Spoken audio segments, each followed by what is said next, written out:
During game night, he realized the inside jokes my friend made were about my affair.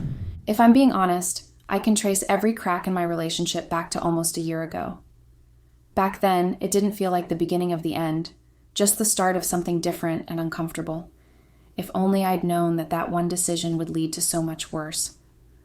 My boyfriend Winston and I had been fine before then, better than fine, really.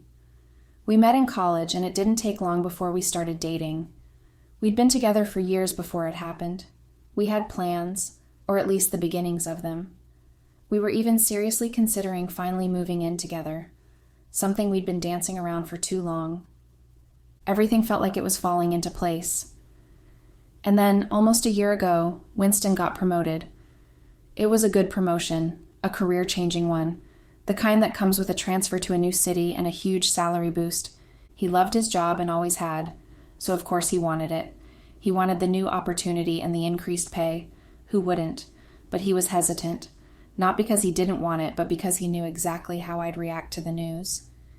And even knowing that, instead of telling me right away and being honest about something that huge, he kept it from me for a long time. And when he finally told me, when he sat me down and explained that he'd been offered the promotion and he'd already decided to take it and he was moving in a few weeks, I lost it. Not screaming or breaking things or anything dramatic like that, but dramatic in my own way. I avoided him. For 2 whole days, I didn't speak to him, just so he'd feel even an ounce of the hurt I felt when I realized he'd kept something so important from me. I knew it was a good opportunity. Of course, I knew that, and I knew that he'd be stupid not to take it, but a part of me still wanted to talk him out of it. I still wanted him to choose me and the life we'd been planning. But I couldn't say that. I never said any of that out loud, though. I didn't want him to think that I wasn't supportive of him. So when we finally made up, I swallowed all of that and essentially gave him my blessing. I told him we could try long distance and that we'd make it work. In my head, I convinced myself it wouldn't even be that hard. We'd have virtual dates and scheduled calls and regular visits. I thought we'd be fine. I'd never been in a long-distance relationship before, so I was admittedly very naive about the whole thing. Months after he moved, after week of missed calls and texts that took hours, sometimes a whole day, to get responses, I realized how wrong I'd been, how completely stupidly hopeful. Still, I tried. I tried so hard to make it work. I planned virtual movie nights. I called regularly, even when I knew he wouldn't pick up. When work allowed, I visited him more than he visited me, if I'm being honest. But none of it mattered. It just genuinely felt like Winston didn't care anymore or didn't care enough to me.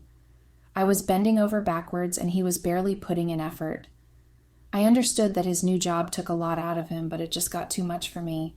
It was almost like he'd become a different person after he moved. Always busy and exhausted.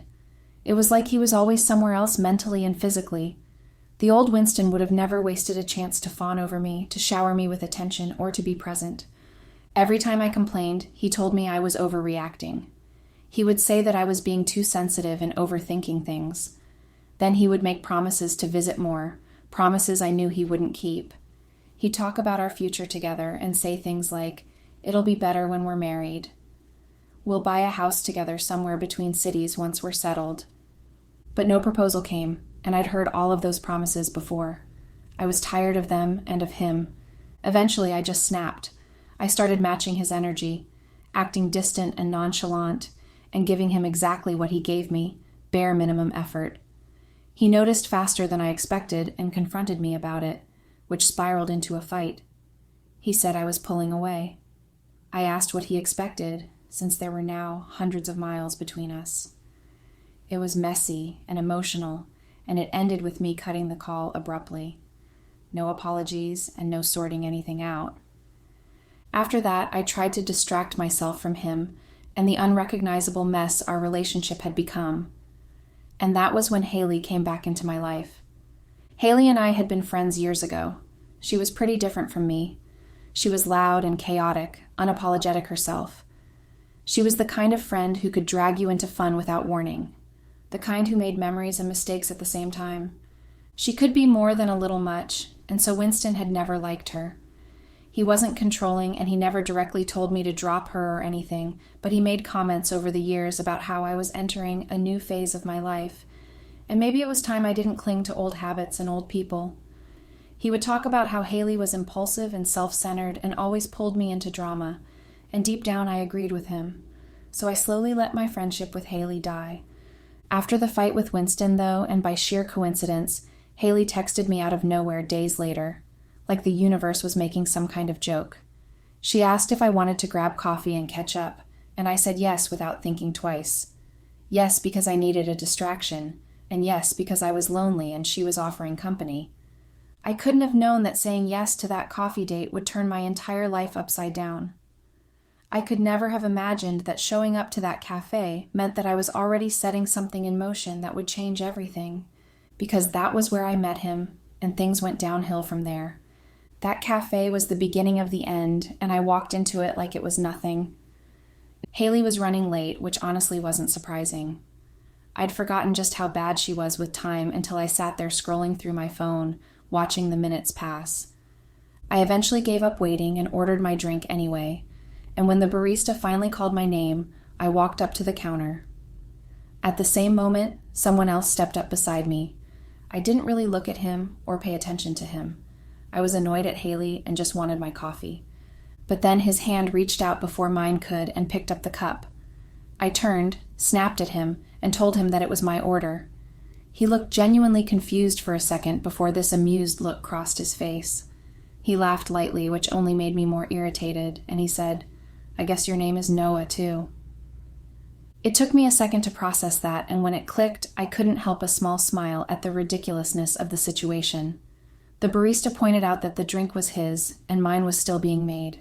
I stepped back, more a little embarrassed, but before I could find a corner to hide my face in, he offered to wait with me. He said it like it was only fair since he'd unintentionally dragged me up to the counter early. And he was so effortlessly charming and nice about it that I ended up agreeing. He stood next to me while I sat on one of the stools by the counter, and he asked about my name. I shrugged and told him it wasn't anything serious. My parents had wanted a boy and were already committed to the name. They didn't bother to rethink or change it when I turned out to be a girl. No. He laughed at that and then said we had shocking parents in common. He explained that he'd been unplanned and arrived at a time when his parents had no idea what they were doing. It was strange hearing him open up like that so quickly since we didn't even know each other. But it didn't feel awkward or too personal. It felt oddly normal. And because he opened up so easily, I found myself telling him more than I usually tell strangers, or just anyone really. I told him my parents spent years hoping I'd at least like boy activities like sports, so I could bond with my dad. But I drifted straight into art instead, completely uninterested in football, or anything remotely athletic. As I talked, he listened intently, smiling here and there, and it was during those moments when I really noticed how handsome he was. We kept talking, and I was surprised at how easy it was to laugh with him. He had this calm, warm presence, and an easy way of phrasing things that made conversation feel effortless. I got so pulled into it that I completely forgot about Haley being late, and by the time she finally walked into the cafe, both of our drinks were already halfway gone. I told him I had to go and gestured toward Haley. I was startled by how much I didn't want the conversation to end. He smiled at me and said that if I ever wanted to talk again, about parents or really just anything at all, I could always find him there. He was there almost every afternoon for his lunch break. We parted ways, and I knew I'd probably never see him again. I was surprised, though, that I felt this strange, hollow feeling in my chest at the thought.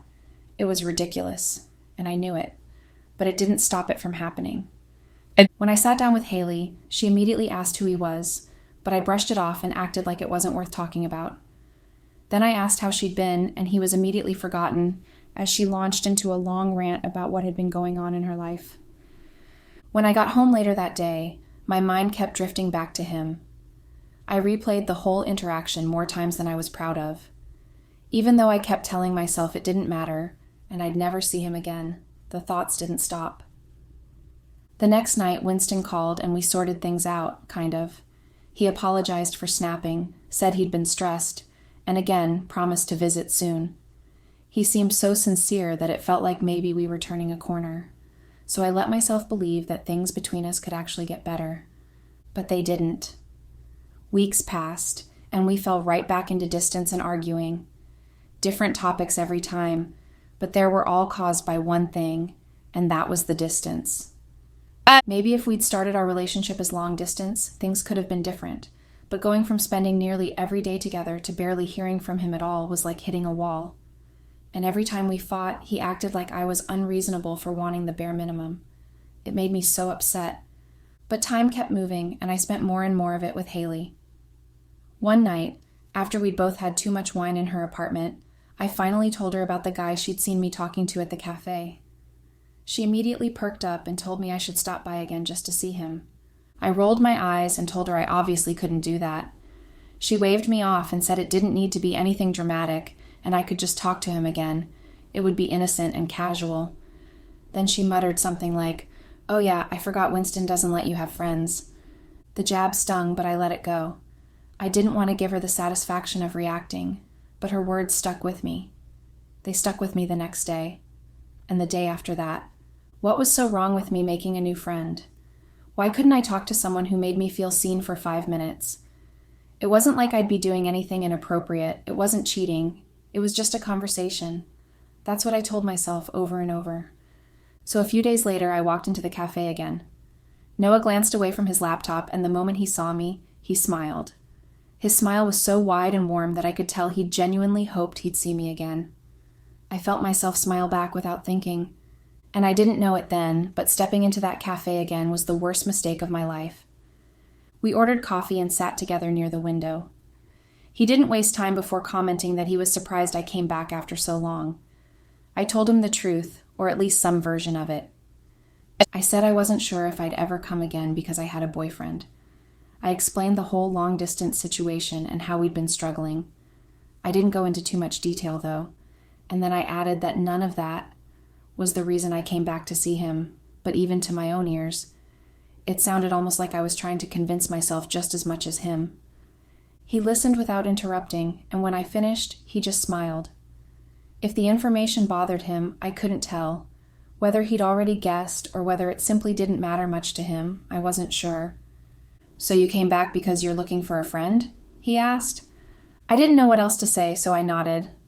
"Then let's be friends," he said. "I'd love to get to know you." And that was the start of it.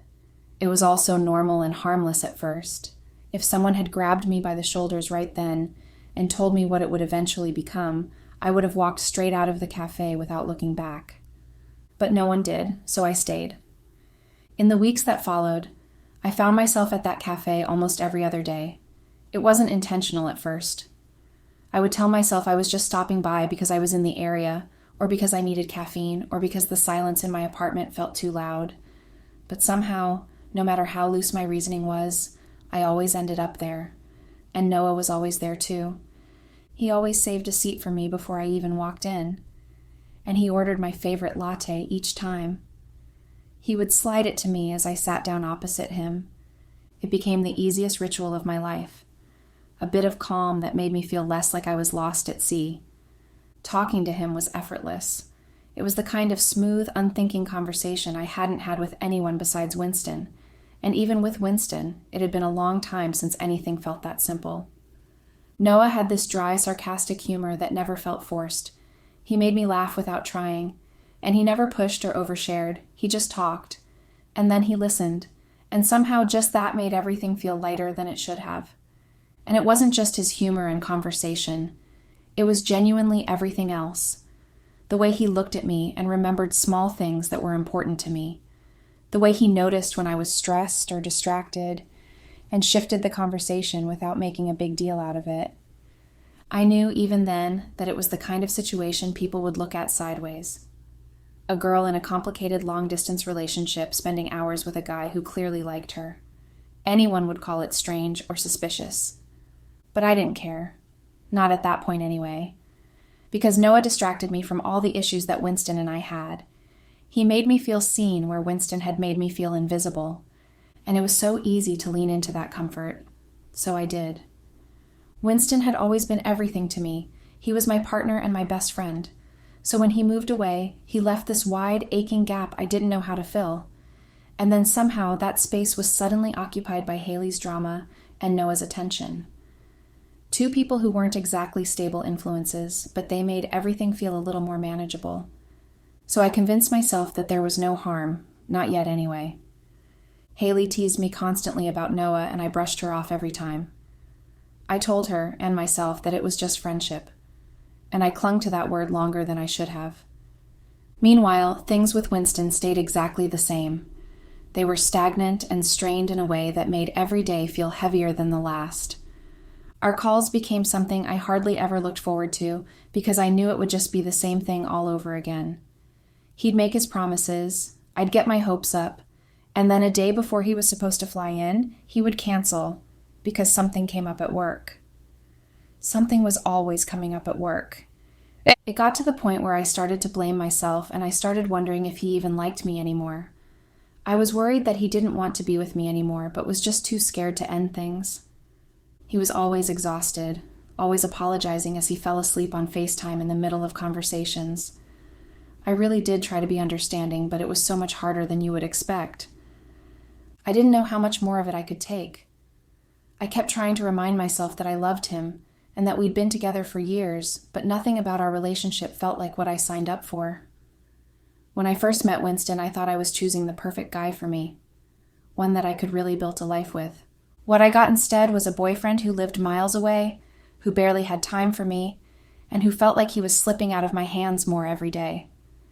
And his absence made me cling harder to the people who were actually around, which meant Haley and Noah, but mostly Noah. We had so much in common, and we never ran out of things to talk about. He understood me in a way I hadn't expected, and it got harder and harder to maintain whatever boundaries I had left. Sometimes we flirted, but it was never serious. I also didn't take his touchiness too seriously. He would always look for ways to touch my hair or hold my hand. I knew I should have minded, but I didn't. I told myself I could handle it and that I was still in control. I was so convinced I could keep the balance between us, but then one night, something tipped everything sideways. Weeks earlier, our friendship had already moved beyond the cafe. We started hanging out in parks, bookstores, and quiet little bars. He even came to my apartment twice, just to watch a movie and to talk. It all felt harmless enough at the time. But then that night, he invited me to his place. I'd never been before, and I hesitated, because I wasn't stupid. I knew something existed between us. I tried to pretend it didn't most days, but the way he looked at me made it impossible to ignore. Still, against my better judgment, I said yes. I told myself I could keep everything friendly, but the second the door closed behind us, I felt my resolve practically melt away. He made drinks for both of us, and we sat on his couch talking. We tried putting on a movie, but neither of us was really watching it. We kept getting distracted by each other and drifting in and out of conversations like we were circling something neither of us wanted to name. A few drinks later, and everything loosened up. Our words and our nerves. He shifted closer to me on the couch, slow enough that I could have moved away if I wanted to, and I didn't. He leaned in and murmured, "Can I tell you something?" I laughed, warm and feeling free from drinking. "Please, confess. I love drama." He smiled like he was fighting with himself, and then took another slow sip from his glass before setting it on the counter. When he leaned in, it put us closer than we were before. So much so that I could feel his breath on my cheek and his thigh against mine. "No, seriously," I said, suddenly nervous and flustered when he stayed quiet. "What is it?" He held my gaze for a long moment, like he was debating if he should even say it. Then his voice dropped low and he said, "I really hate that you have a boyfriend." My heart just stuttered in my chest. It was ridiculous how quickly the room shrank down to only him in that sentence. I tried to breathe normally, but everything felt too tight and too charged, and before I could stop myself, before I could pull back or act rational, the truth slipped out, and I was confessing too. "Sometimes," I whispered, staring at the floor and then at him, "sometimes I hate it too." And that was all the permission he needed to lean in even more, and I didn't pull back. When his mouth touched mine, I kissed him back. I had imagined this moment in passing before, wondering how it would feel to kiss him, and assuming it would be impossible for me to kiss anyone who wasn't Winston and enjoy it. But it wasn't hard at all. It was easy. It felt natural and familiar, right in a way that made no real sense. His hand slid across my body, and mine found his. I knew we should stop, and I knew we were crossing a line I couldn't uncross, but it was like my body was moving without my permission, like I couldn't pull away if I tried. Things escalated quickly, and clothes came off. It was everything I'd been afraid of, and everything I'd been craving without admitting it. We had sex in his living room, and it was just as messy and eager I imagined it would be. The guilt hit me as soon as we were done, but it was impossible to hold on to that, and the regret I felt when Noah pulled me back in and kissed me again. And then it happened a second time, and just like that, everything changed. We didn't stop there. We didn't stay away or pretend it meant nothing. I think we both thought that since we'd already pushed the door open, we might as well step through it together. And that was how Noah became my lover, and how my affair began. What's crazy is that it almost didn't even feel like an affair, not at first. He wasn't dating anyone. Winston was never around. And so we were kind of free to be together however and whenever we wanted. It made it easy to convince myself that I wasn't doing anything that awful. I kept telling myself no one was being actively hurt, but I knew it wasn't actually true. Not really anyway, but being with Noah gave me freedom. When we were together, I felt freedom from consequences and guilt. We fell into something too easy and spent time together whenever we wanted. We had sex almost every night, drifting between his apartment and mine like we were just two people with no attachments. I don't even remember when every other night became every night. It happened the way everything with him happened, quietly and quickly. That was a huge part of why it was so hard to stop. It felt good and simple, worlds away from what things had become with Winston. Being with him didn't feel twisted or complicated, and because it felt so easy, it was dangerously simple to forget I was doing something unforgivable. When I was with him and his hands were on me, I didn't think about Winston at all. I forgot the life I had with him. I forgot all about who I was supposed to be. The guilt only came later. It sat heavy in my stomach the second I was away from the distraction that Noah brought. It waited until I was alone to settle in. It got even worse when Winston called, especially when he'd ask how I was doing or tell me he missed me. It almost burned when he would mention marriage again and talk about our future. I would feel so sick when he would go on about how he couldn't wait to call me his wife. Those were the moments that suffocated me. But even then, I couldn't let either of them go. I loved Winston, deeply. He'd been my partner for years, but Noah made me feel alive again, alive in a way that made me scared to lose it.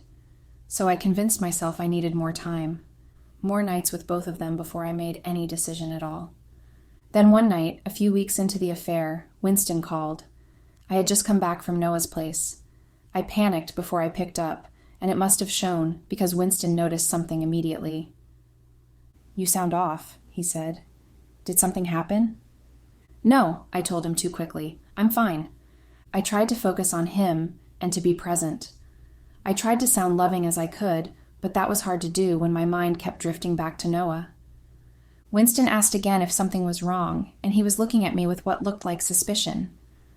Like something in him sensed something he just couldn't place. I brushed it off and I lied. I smiled when I told him again that everything was fine. Then I changed the subject, but I could tell he didn't believe me, and he still thought something was wrong. But he let it go because he trusted me. Probably because he trusted me. After we ended the call, I sat in my room with my stomach twisted into knots of guilt, relief, and something disgusting in between. It hurt to lie to Winston like that, but I knew I couldn't tell him the truth. A few days later, I slept over at Haley's. We got a little drunk like we usually did when I was at hers.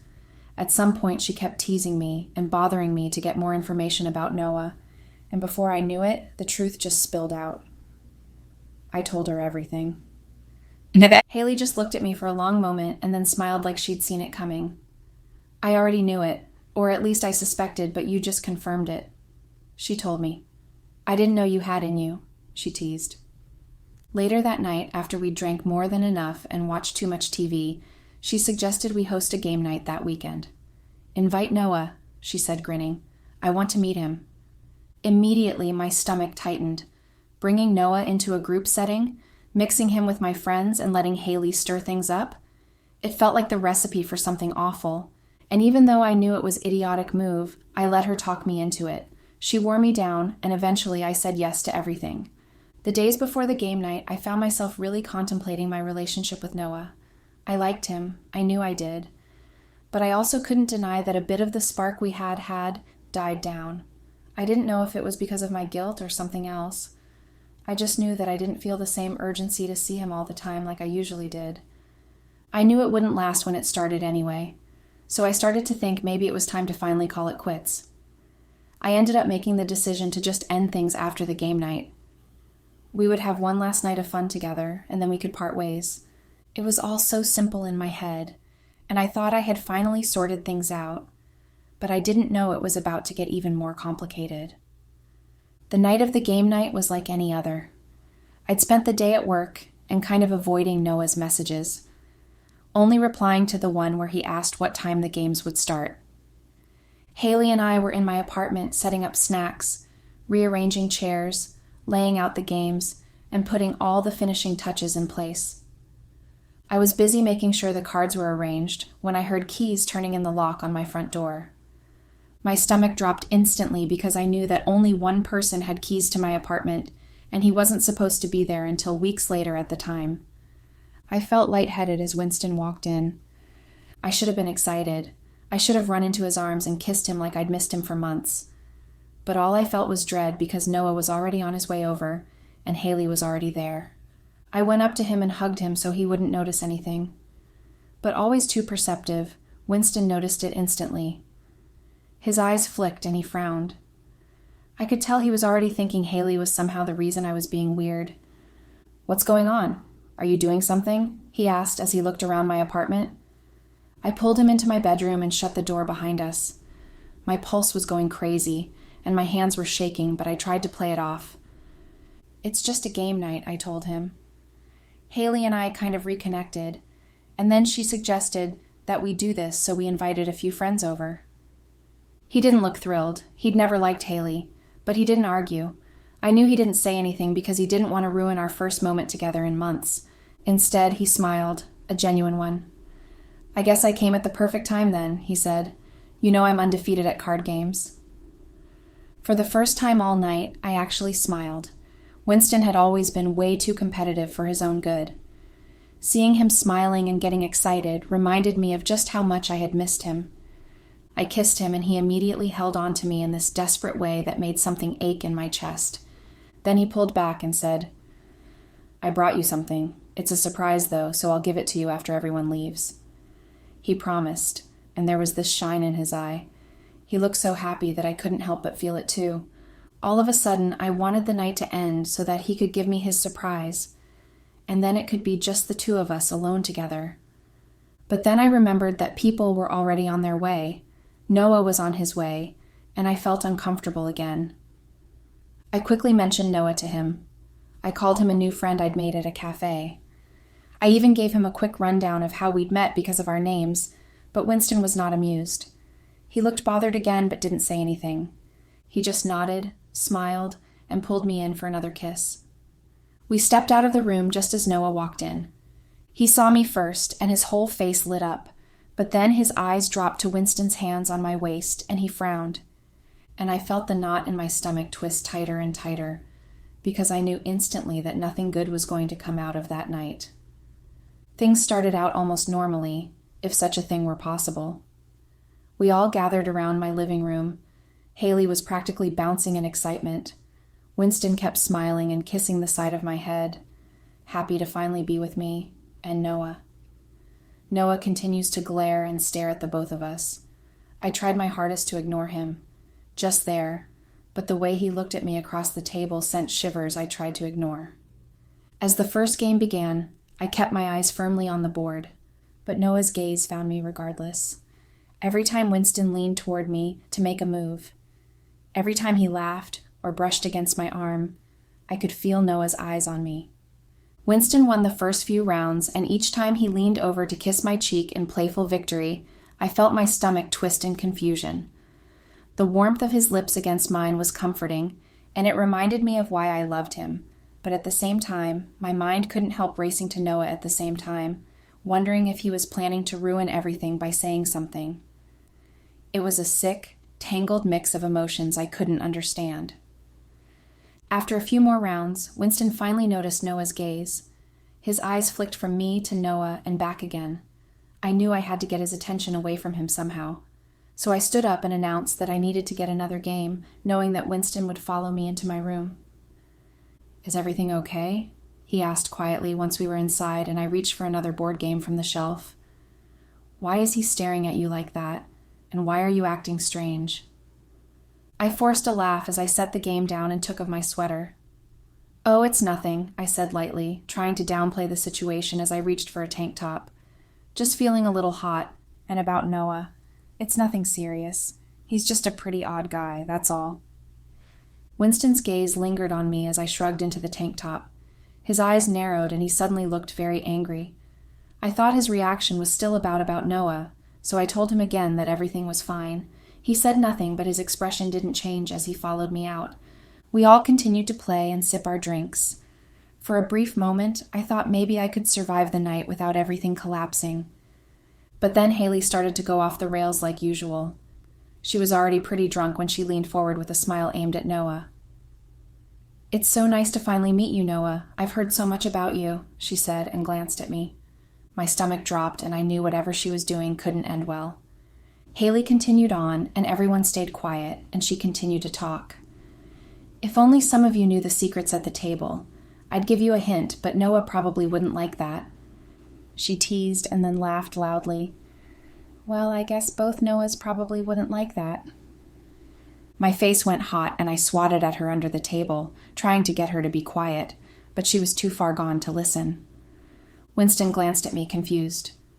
"What is she talking about?" I forced a smile and rubbed his arm. "It's just Haley being Haley," I muttered, hoping to sweep it under the rug. "Stupid inside jokes, that's all." For a little while she quieted down, but soon enough she started talking again.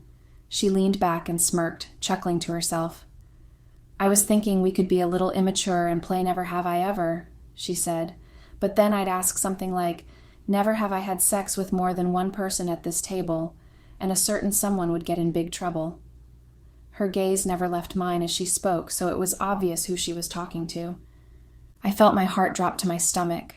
Winston went stiff beside me. Like I'd done 100 times already that night, I tried to play it off and not feed into her bullshit. I patted her arm and announced that she'd had too much to drink and I would order her a ride. Once Haley was safely in the car, I went back upstairs, but when I stepped in, I noticed just how heavy the air in the apartment felt. The games had paused and everyone was just waiting awkwardly. Winston sat at the table with his posture rigid and his face in a scowl. Noah just stared at the table like he didn't want to see me. I swallowed hard with my throat dry. My hands shook slightly when I announced that we should call it a night, and that maybe we could try again another time. One by one, they began leaving quickly, like they wanted to escape the obvious tension hanging in the room. I forced myself to say goodbye, and I forced my voice to stay neutral. Noah was the last to reach the door. He moved slower than the others, and his eyes finally met mine right as he stepped out. I was about to shut the door when he reached out and grabbed my wrist. "We need to talk," he whispered. I yanked my arm free, my heart racing and panic rising in my chest. I slammed the door with more force than necessary, but it was already too late. Winston was standing behind me. It was just us left, and I knew he'd watched the whole thing. His eyes locked on me with a glare that made my stomach drop. I immediately knew that something had gone wrong. "How long?" he asked, his voice quiet but sharp. "How long have you been sleeping with him?" The words hung in the air, heavier than anything I could have imagined. My heart hammered in my chest, panic and shame twisting together until I couldn't breathe. I scrambled for words, for any kind of defense, but they wouldn't come. My mouth felt too dry. "You're being dramatic," I muttered weakly, my voice shaking more than I intended. "He just touched my wrist." Winston didn't blink, and his glare didn't waver. "I've had my suspicions," he said quietly, each word deliberate and measured. "I knew something was wrong when you were acting strange on the phone. Then I get here and he can't stop staring at you. You've been acting strange all night, and then when you took off your sweater. I saw that." He pointed at my chest. I tugged my tank top down a bit, and right there on my right breast was a hickey I'd completely missed. I'd taken my shirt off, right in front of him, and shown him everything. I'd shown him the proof of my infidelity. Then there were Haley's jokes and the way you've been lying to me all night, but what proved it all was the way he held you just now. He continued, his anger practically dripping off of him. Tears were already spilling down as I tried to speak. There was really nothing I could say. There was no excuse I could give. When I finally spoke, all I could manage was a whisper. "I'm sorry," I said with my voice cracking. "I made a mistake. I didn't mean for it to happen." He closed his eyes, letting out a breath that sounded almost painful, like the weight of the betrayal sat on his lungs. "I wanted to be wrong," he said, his voice low and almost broken. "I hoped I was wrong, but I'm not." Silence fell over us, heavy and suffocating. I wanted to reach for him, to grab him and apologize. I wanted to beg him to understand, but I knew it was too late. My body felt frozen in place. He spoke again, quieter this time, almost to himself. "I was such a fool to trust you," he said. "Even when something told me things were off, I still trusted you. I'm an idiot for coming back." He pushed past me and headed for my room. I chased after him and watched him gather his things. "Winston, please, just listen to me." He'd already made his way back to the front door when he finally paused, then reached into a corner of his duffel and pulled out a small velvet box. My heart stopped completely when I saw it because I knew instantly what it was. This was my surprise, he said, his voice barely above a whisper. "I flew in to propose, just to find out all of this." I could only stare. My tears streamed freely now and my throat felt tight. "Winston, please," I begged. "Let's talk. I can fix this. We can get past this." He shook his head, and when he spoke again, his voice was colder than I'd ever heard it. "There's nothing to stay here for. At least you saved me from proposing to a whore and making the biggest mistake of my life." He grabbed his copy of my keys and threw them to the ground before he left. I crumpled to the ground where I was standing before, and tears soaked my hands as I pressed them to my face. I couldn't believe it. I couldn't believe he had been planning to marry me, and I had been cheating on him the whole time. I had put myself in that position. I had ruined everything. I stayed there for hours, unable to move or think. I couldn't do anything but cry for everything I had lost and all that I had thrown away. It's been 2 days since Winston left, and I haven't left my apartment for even a second. I can't hear the thought of going outside after what happened. I don't even know where Winston is. I don't know if he's already caught a flight back or if he's still here, but staying with his parents. I don't know anything. I've been trying to reach him, but he has blocked me everywhere already. Every call, every message, every email has gone unanswered.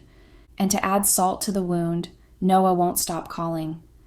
Every time his name flashes on my phone, it all hurts even more because it's a reminder of what I've done and the life that I've destroyed. How do I even begin to fix something like this? How do I even reach out when the person I hurt the most doesn't even want to hear from me? I don't have answers, only the weight of everything I've done and the realization that I am completely alone.